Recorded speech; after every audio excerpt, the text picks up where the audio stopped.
Hello students, I am doctor Hina. और आज हम कंटिन्यू करने वाले हैं कॉम्पटन इफेक्ट को। लास्ट लेक्चर में हमने पढ़ा था कॉम्पटन इफेक्ट क्या होता है, इसका एक्सप्लेनेशन पढ़ा था क्लासिकल थ्योरी से और क्वांटम थ्योरी से। Compton effect is basically the scattering of high frequency radiation from a material, and after scattering you will get radiation of lower frequency, or you can say that the wavelength of the radiation gets increased after scattering. This term is called your Compton effect, and classical theory से explain नहीं कर पाई थी, quantum theory से explain कर पाई थी। quantum theory के according हम incident photon को, इंसिडेंट एनर्जी को, या आप कह लीजिए गामा रेडिएशन या रेडिएशन को आप फोटोन की फॉर्म में ट्रीट करते हैं, और इस प्रोसेस को हमने इलास्टिक कोलिजन कंसिडर किया था। इंसिडेंट फोटोन आया था, इलेक्ट्रॉन जो मीडियम था उसके साथ इलास्टिक कोलिजन हुआ था, और जो स्कैटर था उसकी वेवलेंथ इंक्रीज हो गई थी। साथ ही साथ आपको रिकॉइल इलेक्ट्रॉन भी मिला था।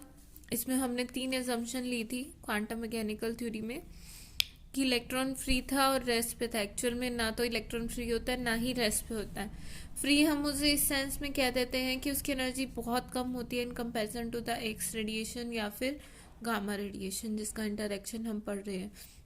कोलिजन हमने इलास्टिक नेचर का कंसिडर किया था। And third thing which we have consider that after collision relativistic mass is taken. Relativistic theory को हमने कंसिडर किया था क्योंकि इलेक्ट्रॉन का मास बहुत कम होता है। इवन अगर इंसिडेंट फोटोन उसको थोड़ी भी एनर्जी देता है तो वो रिलेटिविस्टिक रीजन में चला जाता है।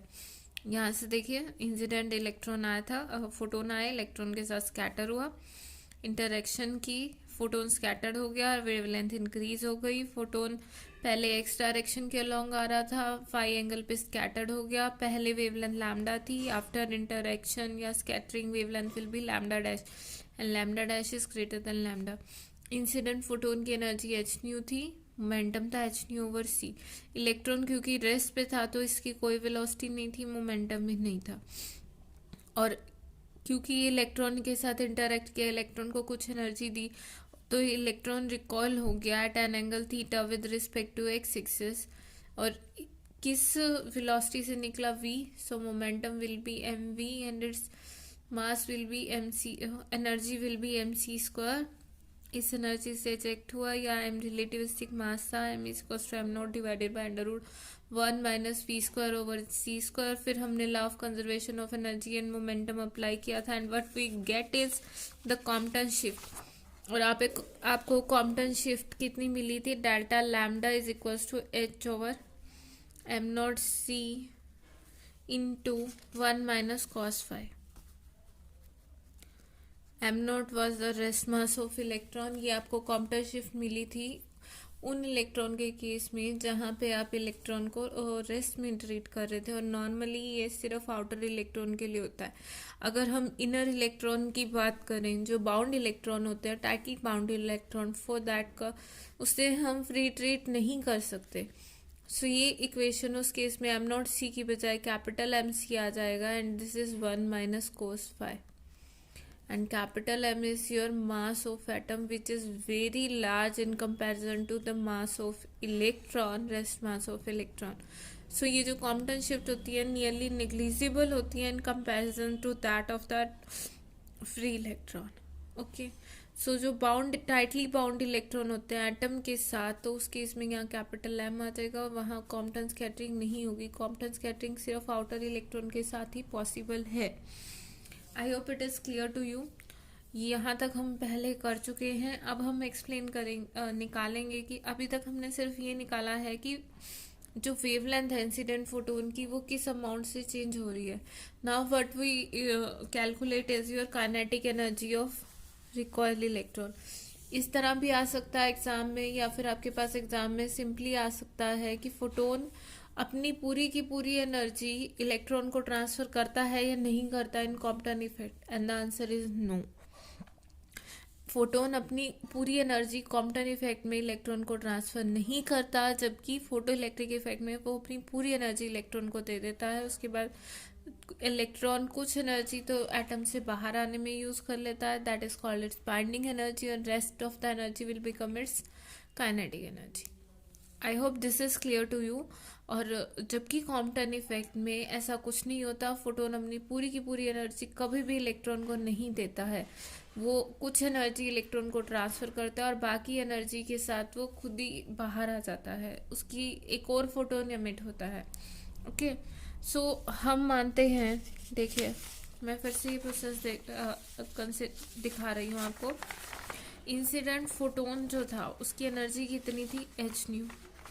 ओके, और उसके बाद energy of scattered photon E dash is equals to H nu dash.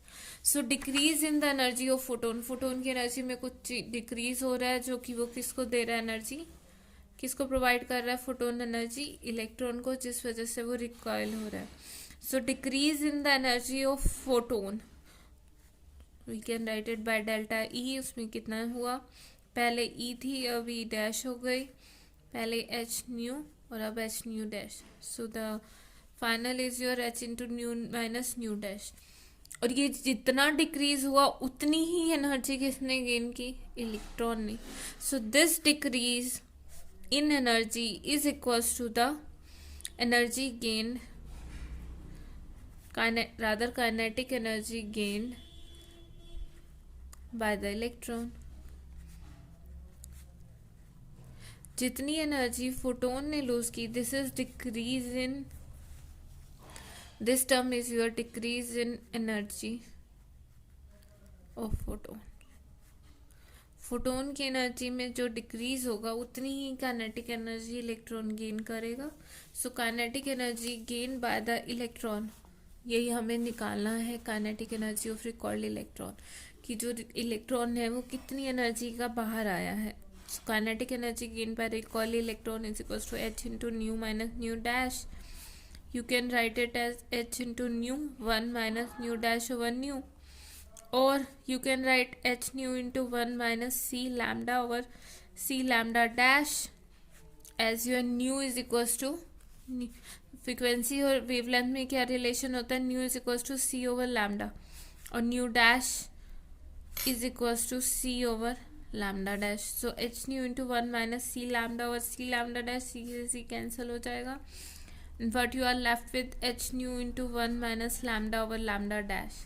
Okay, or you can write it as h nu into lambda dash minus lambda over lambda, and you know the value of lambda dash minus lambda, this is delta lambda की wavelength में कितना change हुआ। so what you get is h nu delta lambda divided by lambda dash, this is lambda dash, और lambda minus lambda dash minus lambda is equals to delta lambda, इसे भी delta lambda की term में ले आइए, h nu into delta lambda divided by lambda plus delta lambda। क्योंकि हमें incident wavelength पता है, चेंज की कितनी है वो नहीं पता, क्योंकि स्कैटरिंग होगी कितनी होगी नहीं पता, डेल्टा लैम्डा आपको पता रहती है। सो यहाँ से अगर आप यहाँ पे डेल्टा लैम्डा की वैल्यू सब्स्टिट्यूट करते हैं from here, delta lambda is H over M not C into 1 minus cos phi. So you will get the kinetic energy of electron is equals to h nu into h over m naught c into 1 minus cos of phi divided by lambda plus h over m naught c into 1 minus cos of phi। Okay, simply अब इसको आपको solve करना है, I hope कर लेंगे आप। यहाँ से आपके पास आ जाएगा H square nu into 1 minus cos phi, M not C यहाँ भी है, एम नॉट सी यहाँ भी है, I hope divided by lambda into H into 1 minus cos phi. यही एक्सप्रेशन था आपके पास, lambda plus delta lambda H over M not C into 1 minus cos phi. So this is your expression, but let me rewrite this। यहाँ से हमें इस form में कुछ भी रिक्वायर्ड रिजल्ट नहीं मिलेगा। सो अगर हम यहाँ पे न्यूमिनेटर और डिनोमिनेटर को लैम्डा से डिवाइड करें, हमें ये लैम्डा कैंसिल करना है यहाँ से। Okay, so you will get H square nu divided by M not C lambda, numerator और डिनोमिनेटर को लैम्डा से डिवाइड कर रहे हैं. So you are dividing numerator and denominator by lambda. So h naught square nu divided by m naught c lambda into 1 minus cos lambda phi 1 plus h into m naught c lambda into 1 minus cos phi. यही आएगा आपके पास अगर दोनों को lambda से divide करेंगे. And you know that 1/लैम्डा को आप क्या लिख सकते हैं, लैम्डा को आप क्या लिख सकते हैं, C into C by nu. Lambda is your C by nu. Lambda और फ्रीक्वेंसी में इनवर्स रिलेशन है. और अगर आप यहाँ पे इसकी वैल्यू सब्स्टिट्यूट करेंगे, you will get kinetic energy of recoiled electron is, kinetic energy क्या आएगी रिकॉइल्ड इलेक्ट्रॉन की, H square nu square divided by M not C square into 1 minus cos of phi divided by 1 plus H nu into M not C square 1 minus cos phi को C की term में लिखते हैं. Lambda is equal to C over nu. और यहाँ पे हम ये जो टर्म है आपकी H nu divided by M not C square, this term is treating as alpha, और इसको अल्फा सब्स्टिट्यूट करेंगे. Let H nu over M not C square is alpha and this is a positive quantity. Obviously energy photon की positive ही रहेगी और M not C square rest mass energy of electron है, दोनों positive हैं तो ये भी पॉजिटिव क्वांटिटी ही रहेगी. सो your E K will become H nu alpha into 1 minus cos phi divided by 1 plus H nu alpha divided by alpha into 1 minus cos phi. Okay, so ये हमें बताता है कि काइनेटिक एनर्जी है. यहाँ देखिए incident photon जो है उसकी एनर्जी एक बार के लिए हम कांस्टेंट लेके चलते हैं कि किस एनर्जी का फोटोन है. यहाँ M not C square rest mass of energy है. तो यहाँ से हमें ये पता चलता है कि जो काइनेटिक एनर्जी है रिकॉइल्ड इलेक्ट्रॉन की, that is also depending on the phi, that is the angle of scattered photon. जो डेल्टा लैम्डा था वो भी फाई पे डिपेंड कर रहा है. Kinetic energy of recoiled electron ये भी इस चीज पे डिपेंड कर रहा है कि स्कैटर्ड फोटोन जो है वो किस एंगल पे इजेक्ट होगा. सो ये kinetic energy will simply depend on this term कि किस एंगल पे फोटोन इजेक्ट हो रहा है, and so is your change in wavelength. अब अगेन यहाँ से स्पेशल केस हम कंसिडर करते हैं कि जब फाई 0 है, फाई 0 डिग्री है, then your cos 0 will be 1 and 1 minus 1 is 0, your EK is 0, kinetic energy of recoiled electron is 0. ये वहां से भी पता चल रहा था कि तब वेवलेंथ में कोई शिफ्ट नहीं होगा. डेल्टा लैम्डा 0 आ रहा था जब हमने पिछला स्पेशल केस कंसिडर किया था. डेल्टा लैम्डा होता है ना H over M not C into 1 minus cos phi. Okay, तो यहाँ से भी अगर ये होगा तो डेल्टा लैम्डा वेवलेंथ में कोई चेंज नहीं होगा. अगर फाई 0 है, काइनेटिक एनर्जी रिकॉइल्ड इलेक्ट्रॉन की 0 होगी. फोटोन की वेवलेंथ में कोई चेंज नहीं होगा अगर वो सेम एंगल पे इजेक्ट हो जाता है. सेकेंड केस अगर हम बात करते हैं, when your phi is pi by 2 और 90 डिग्री, 90 डिग्री होगा 1 plus cos phi, 1 minus cos pi by 2, cos pi by 2 0 होता है. So your EK kinetic energy is h nu alpha divided by 1 plus alpha. So this is your kinetic energy when your phi is pi by 2 and the kinetic energy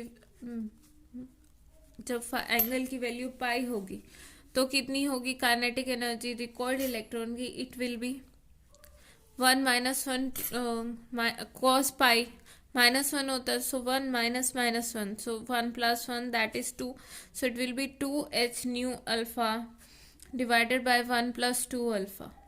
okay, तो हमें यहाँ से पता चल रहा है कि जब फाई 0 था काइनेटिक एनर्जी मिनिमम थी नहीं, क्योंकि काइनेटिक एनर्जी 0 है. ये जैसे जैसे हम एंगल बढ़ाते जा रहे हैं इंक्रीज होती जा रही है, and it will be maximum at phi is equals to pi. Okay, but ये चीज यहाँ से ध्यान रखना that your 2 alpha H kinetic energy of recoiled electron, इसको हम इस तरह से लिख सकते हैं H nu into 2 alpha divided by 1 + 2 alpha, इस टर्म में। So H nu is your energy of incident photon, जिसको हमने ई ट्रीट किया था, इंसिडेंट फोटोन की एनर्जी है in this term 2 alpha. Alpha अगर पॉजिटिव क्वांटिटी है, 2 alpha divided by 1 + 2 alpha is always less then 1। अगर ये 1 से लेस होगा then your E K will always less than H nu, that is energy of incident photon. So जो recoiled electron की energy है वो हमेशा इंसिडेंट फोटोन की एनर्जी से कम रहेगी। इसका क्या मतलब है कि फोटोन कभी भी अपनी पूरी की पूरी एनर्जी इलेक्ट्रॉन को नहीं देगा। ओके, सो अगर आपके पास यहाँ से कंसेप्चुअल या फिर 2 या 3 मार्क्स का क्वेश्चन आता है कि क्या फोटोन अपनी पूरी की पूरी एनर्जी ट्रांसफर करता है रिकॉइल इलेक्ट्रॉन को कॉम्पटन इफेक्ट में, so the answer is no, नहीं करता। ई के हमेशा एच न्यू से इसकी वैल्यू कम ही रहेगी। ओके, सो आई होप ये चीज़ आपको क्लियर हो गई होगी, kinetic energy of recoiled electron कितनी होती है। Next thing is energy of scattered photon. हमने वेवलेंथ में चेंज निकाल लिया, कितना वेवलेंथ में शिफ्ट होगा, हमें ये पता चल गया कि जो इलेक्ट्रॉन इजेक्ट हो रहा है वो किस एनर्जी का हो रहा है, बट स्कैटर्ड फोटोन की हमने अभी तक एनर्जी नहीं निकाली है। एनर्जी ऑफ स्कैटर्ड फोटोन कि स्कैटर्ड फोटोन की एनर्जी कितनी होगी आपके पास। हमें वेवलेंथ शिफ्ट पता है, डेल्टा लैम्डा की फोटोन की वेवलेंथ में कितना शिफ्ट होता है, lambda dash minus lambda, and this term is H over M not C into 1 - cos phi. ये एक्सप्रेशन तो याद ही कर लेना, इसमें न्यूमेरिकल्स भी आते हैं और इसी पे सब कुछ बेस्ड है। सो लैम्डा डैश को आप क्या लिख सकते हैं, C over nu dash, lambda को C over nu divide into H over M not C into 1 - cos phi. Nu क्या होती है, frequency of incident radiation, nu dash is the frequency of scattered photon. So nu minus nu dash यहाँ से अगर आप निकालें, simple math है, इसको कुछ नहीं करना, रीराइट ही करना है। आई होप आप लोग बहुत इजीली कर लेंगे। H nu nu dash into M not C square into 1 - cos of five, ये आएगा न्यू माइनस न्यू डैश। और change in energy of scattered photon अगर आपको निकालना है, change in energy of scattered photon, nu minus nu dash आ गया, energy कितनी होती है, सिंपली एच से मल्टीप्लाई कर दो, H nu minus H nu dash is equal to H square nu nu dash divided by M not C square into 1 - cos phi. और you can write it, H nu incident energy को हमने ई से रखा था, photon की जो scattered energy थी वो ई डैश थी, इसको आप इस तरह लिख सकते हो, H nu into H nu dash H square है ना, divided by M not C square into 1 - cos phi. इसको हम फर्दर रीराइट कर सकते हैं as E is equals to E dash plus H nu is your E, H nu dash is E dash into 1 - cos phi divided by M not C square. ये लिख सकते हैं हम कैपिटल ई डैश की value. So E की value अगर ये आती है यहाँ से, so E will be E dash into, E dash यहाँ से कॉमन लेते हैं, 1 + E into 1 - cos of five divided by M not C square. Okay, और you can say E dash, हमने स्कैटर्ड फोटोन की एनर्जी चाहिए, so we need is E dash, E dash is equals to 1 + E divided by 1 + E M not C square into 1 - cos of five. ये value आ जाएगी E dash की। ई की value क्या होती है, simply H nu substituted 1 + H nu divided by M not C square into 1 - cos of phi. और हमने इस टर्म को क्या सब्सटीट्यूट किया था, आपको याद होगा, अभी रिकॉइल इलेक्ट्रॉन की एनर्जी निकाली थी, let H nu over M not C square is equals to alpha, इसे वाइन स्ट्रक्चर कांस्टेंट भी कहते हैं। So your E dash is equals to H nu divided by 1 + alpha into 1 - cos of five. Okay, so आपके पास simple expression आ गया है किसका, scattered photon की एनर्जी का। 1 - cos थीटा को अगर आप इस फॉर्म में लिखना चाहें, this is further equals to H nu divided by 1 plus 1 - cos theta क्या होता है 2 sin² थीटा/2 can be rewrited as 2 α sin²φ/2. This is the expression for energy of the scattered photon. I hope clear हो गया आपको क्या energy रहती है. यहाँ से देखिए साइन की वैल्यू मैक्स या डिनोमिनेटर में जब इसकी वैल्यू मिनिमम होगा ई डैश मैक्सिमम होगा. सो स्पेशल केस देखिए व्हेन योर फाई इज 0, नीचे मिनिमम है, स्कैटर्ड फोटोन की एनर्जी कितनी होगी एच न्यू. यही होता है कि फोटोन की एनर्जी में कोई चेंज नहीं है. जब इसकी वैल्यू मैक्सिमम, साइन की वैल्यू साइन पाई भी 0. ओके, सो यहाँ से आप बहुत इजीली निकाल सकते हैं कि स्पेशल केस में या किसी भी केस में स्कैटर फोटोन की एनर्जी कितनी होगी. ये तो था कि क्वांटम मैकेनिकल जस्टिफिकेशन, ये थ्योरी की इसकी एनर्जी इतनी होनी चाहिए, इसकी एनर्जी इतनी होनी चाहिए. बट कोई भी थ्योरी या कोई भी एक्सपेरिमेंट तब तक वैलिड नहीं होती थ्योरी जब तक उसका एक्सपेरिमेंटल प्रूफ ना हो. या कोई भी अगर हम एक्सपेरिमेंट करते हैं तो हमें उसका थ्योरेटिकल जस्टिफिकेशन चाहिए होता है क्या है. तो हमने ये एक्सप्लेन कर लिया क्वांटम इफेक्ट होता क्या है, किसने ऑब्जर्व किया था, ये भी पढ़ लिया. उसके बाद हमने इसकी क्वांटम मैकेनिकल एक्सप्लेन भी कर दिया. बट अभी तक इसका एक्सपेरिमेंटल सेटअप नहीं किया गया है. So let's do the experimental setup of Compton effect. कि एक्सपेरिमेंटली आपको कॉम्पटन इफेक्ट ऑब्जर्व करना हो. मैंने कहा तो है कि हाई फ्रिक्वेंसी की लाइट जब किसी मटेरियल पर डालते हैं तो लाइट स्कैटर्ड होती है, तो जो उसकी वेवलेंथ है वो इंक्रीज हो जाती है. किस तरह हम उसे मेजर करते हैं experimentally, let's see that. Experimental setup of Compton effect.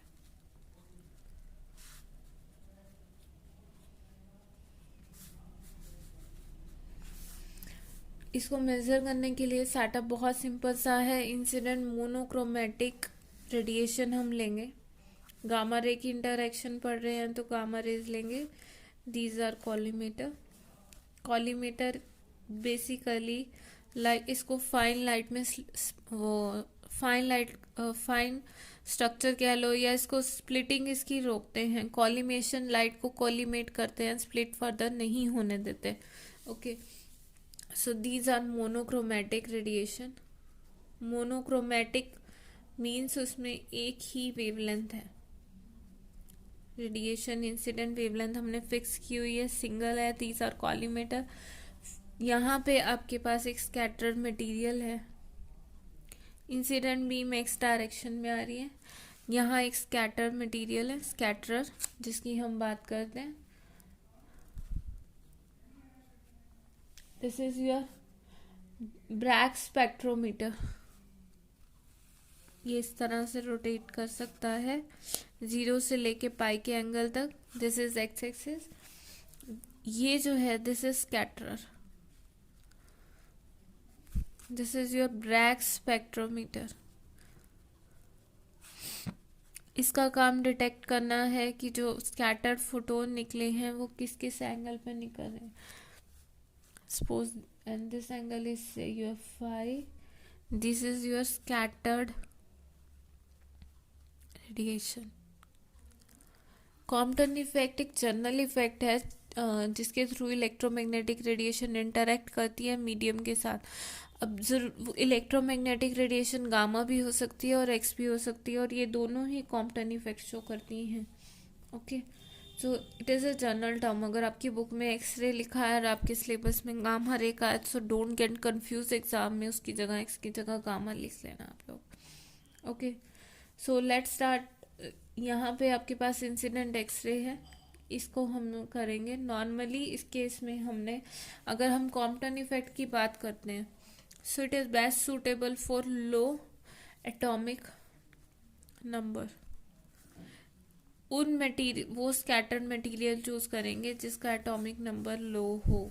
ये भी कंसेप्चुअल क्वेश्चन आ सकता है आपके पास कि जो स्कैटर्ड मटेरियल है उसका एटॉमिक नंबर लो क्यों होना चाहिए for studying the Compton effect. The reason is कि अगर आपका एटॉमिक नंबर लो होगा तो उतनी ही कम उसकी बाइंडिंग एनर्जी होगी, उतनी ही कम उसके लूजली बाउंड इलेक्ट्रॉन की, आउटर इलेक्ट्रॉन की एनर्जी होगी। और अगर आउटर इलेक्ट्रॉन की एनर्जी जितनी कम होगी उतना इजीली हम उसको फ्री ट्रीट कर सकते हैं। अगर उसकी एनर्जी ज़्यादा होगी तो हम इलेक्ट्रॉन को एट रेस्ट या इलेक्ट्रॉन को फ्री ट्रीट नहीं कर पाएंगे। ओके, सो इसीलिए ये इफेक्ट डोमिनेट होता है उन एटम के लिए जिनका एटॉमिक नंबर लो होता है, क्योंकि उनकी बाइंडिंग एनर्जी कम होती है। I hope this is clear. ये आपके पास 1 या 2 नंबर का कंसेप्चुअल क्वेश्चन आ सकता है कि कॉम्पटन इफेक्ट उस केस लो एटॉमिक नंबर वालों में ही क्यों ज़्यादा होता है, या फिर करो कि लो एटॉमिक नंबर एलिमेंट्स ही क्यों इस कॉम्पटन इफेक्ट को फेवर करते हैं। ओके, सो यहाँ से सिंपली इंसिडेंट बीम आई, ये जो लो एटॉमिक नंबर वाला स्कैटर था इसने स्कैटर कर दिया, और उसके बाद जो ब्रैग स्पेक्ट्रोमीटर है इसने मेजर कर ली स्कैटर्ड रेडिएशन। ब्रैग स्पेक्ट्रोमीटर हमने यहाँ स्पेशली इसलिए मेजर किया है क्योंकि ये स्पेक्ट्रोमीटर ना ही ये एंगल फाई बताता है, इनकी इंटेंसिटी भी बताता है। यानी ये जो स्कैटर्ड रेडिएशन है, अब इंसिडेंट आया एक्स ये इंसिडेंट रेडिएशन आ रही है आपकी गामा रेडिएशन, इसने जितनी भी 0 से लेके पाई तक पॉसिबल डायरेक्शन थी सभी डायरेक्शन में इसको स्कैटर्ड कर दिया इंसिडेंट रेडिएशन को। सो 0 से पाई हर डायरेक्शन में मीन्स हमें अब ये देखना है कि किस डायरेक्शन में कितनी इंटेंसिटी है और किस किस एंगल पे। सो ब्रैग स्पेक्ट्रोमीटर हमें सभी चीज़ें बताता है। सो अगर हम इसको देखें, अगर आप इसको इसका ग्राफ स्टडी करें ब्रैग स्पेक्ट्रोमीटर का एट डिफरेंट डिफरेंट एंगल्स, ये मैं एक्सपेरिमेंटल मेजर्स ही आपको बता रही हूँ, नथिंग एल्स। एक्सपेरिमेंटली हमने क्या क्या ऑब्जर्व किया, इसकी थ्योरी और ये कैसे थ्योरी से मैच करेगा ये आपको खुद ही पता चल जाएगा एक्सपेरिमेंटल ग्राफ देख के। Okay, so this is your angle phi is equals to 0 degree, this is phi is equals to 45 degree. Angle हम 5 बढ़ाते जा रहे हैं, दिस इज 90 degree and here phi is 135 degree. So अगर here it is wavelength and this is intensity, यहाँ intensity है और यहाँ वेवलेंथ है। सो अगर यहाँ पे आप कंपेयर करेंगे it is like this. Okay, देखिए जब एंगल 0 डिग्री था यहाँ पे इंटेंसिटी है और यहाँ वेवलेंथ है। चाहे हम मोनोक्रोमेटिक एक्सरे ले रहे हैं, ओके, उसमें कुछ ना कुछ स्प्रेड रहता है, जितना मर्जी फाइन कॉलीमीटर हो एग्जैक्ट एक ही वेवलेंथ नहीं देता, कुछ ना कुछ स्प्रेड रहता है। और जब ये स्कैटरर से पास होती है तो ये जो स्प्रेड है वो थोड़ा और इंक्रीज कर जाता है क्योंकि उसमें इंटरेक्शन होती ही होती है। बट मैक्सिमम इसमें देखोगे जो आपको पीक है सिर्फ एक ही पॉइंट में मिलती है, इसको आप अनमोडिफाइड भी बोल सकते हैं। इसकी वेवलेंथ और इंसिडेंट की वेवलेंथ सेम होती है, इसे आप कोहेरेंट स्कैटरिंग भी कहते हैं, जो कि अब तक आप पढ़ते आए हैं। ये किस वजह से होती है, क्योंकि जब ये इंटरेक्ट करते हैं जो एटम है टारगेट मीडियम के, वो वाइब्रेट करना शुरू कर देते हैं इलेक्ट्रॉन, और ये अनमोडिफाइड पार्ट आपको मिलता है। ओके, बट जैसे ही हम एंगल बढ़ाते हैं, ओके, 45 डिग्री पे आते हैं, सो हमें ये अनमोडिफाइड पार्ट तो मिलता ही मिलता है सेम वेवलेंथ पे, बट साथ ही साथ एक और वेवलेंथ मिलती है और उसकी इंटेंसिटी भी इससे ज़्यादा होती है। This is your modified one, unmodified and modified one, and this shift in दोनों के बीच का जो गैप है this is called delta lambda. Okay, so जैसे जैसे हम बढ़ाते जा रहे हैं, देखिए यहाँ पे कुछ नहीं था जब 0 है, यही हम पढ़ते हैं कि जो वेवलेंथ है वो सेम होती है as comparison to that of incident one. तुम कहोगे कि एक वेवलेंथ ना हो कि ये स्प्रेड है, हमने मोनोक्रोमेटिक लिया। एग्जैक्टली एक्सपेरिमेंटली आप मोनोक्रोमेटिक अचीव नहीं कर सकते, एक वेवलेंथ ले ही नहीं सकते, कुछ ना कुछ स्प्रेड आएगा ही। नॉर्मली एक्सरे या गामा रे कैसे एमिट होती हैं कि जब ट्रांजिशन होती है बिटवीन इलेक्ट्रॉनिक स्टेट या न्यूक्लियर स्टेट, तो ज़रूरी नहीं है ना कि जब ट्रांजिशन हो ग्राउंड स्टेट सिंगल ना होके उसकी भी एक्साइटेड स्टेट है, तो जब वो हायर स्टेट से ग्राउंड स्टेट में आता है तो यहाँ भी वाइब्रेशनल स्टेट है, तो हो सकता है वो यहाँ आ जाए या यहाँ आ जाए या यहाँ आ जाए डॉटर न्यूक्लियाई की। ओके, सो इस वजह से ये वेरिएशन रहती है, and this is for size equals to zero. जैसे ही एंगल बढ़ाओगे आपको दो मिलेंगे। Okay, so each scattering angle आपको देखोगे, जैसे एंगल बढ़ाओगे आपको दो पीक्स मिली हैं, और अगर आप फर्दर और एंगल बढ़ा दोगे दिस,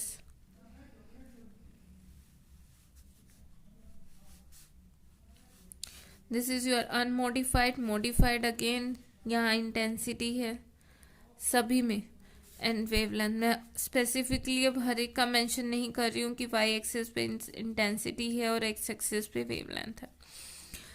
सो ये 90 डिग्री में एक्सपेरिमेंटली हमें इस तरह ऑब्जर्व हुआ, and this is of 135 degree.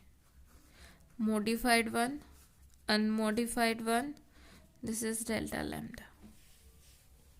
Okay, तो यहाँ से आपने क्या चीज ऑब्जर्व की कि जैसे जैसे यहाँ देखो, जैसे जैसे इंसिडेंट फाई एंगल आप बढ़ाते जा रहे हो, एक तो ये मॉडिफाइड की पीक बढ़ती जा रही है, ये मैंने यहाँ बहुत कम बनाया है, ये बहुत ऊपर होती है। मॉडिफाइड की ना केवल पीक बढ़ती जा रही है, दोनों के बीच की सेपरेशन भी इंक्रीज होती जा रही है, डेल्टा लैम्डा इंक्रीज हो रहा है। डेल्टा लैम्डा इंक्रीज होने का क्या मतलब है? Delta lambda is dependent on phi, और अगर आप उसकी बात करते हैं, change in wavelength is independent of wavelength of incident X ray and nature of scatterer. हमने अलग अलग स्कैटरर लेके देखे और अलग अलग आपके वेवलेंथ इंसिडेंट लेके देखी, बट डेल्टा लैम्डा उन चीज़ों पे डिपेंड ही नहीं कर रहा था एक्सपेरिमेंटली, वो सिर्फ इस पे डिपेंड कर रहा था। मीन स्कैटर्ड मीडियम बदल लो, बट अगर एंगल ये सेम रहते हैं 45 डिग्री, डेल्टा लैम्डा सेम रह रहा था एक्सपेरिमेंटली भी। और यही हमारी थ्योरी कहती है। थ्योरी हमारी क्या कहती है कि डेल्टा लैम्डा क्या होता है? H/m0c into 1 minus cos phi. यहाँ कहीं भी स्कैटर्ड मटेरियल की कोई प्रॉपर्टी है नहीं। m0 तो मास होता है इलेक्ट्रॉन का, जो कि किसी भी मीडियम में सेम रहता है। सो this is the same. Change in wavelength incident photon की एनर्जी पे भी डिपेंड नहीं करता। ओके, कहीं भी ऐसा नहीं था कि इंसिडेंट फोटोन की energy, incident photon different different energy की लेके देखे तब भी सेम तरह की ही पीक आई फॉर अ गिवन स्कैटर।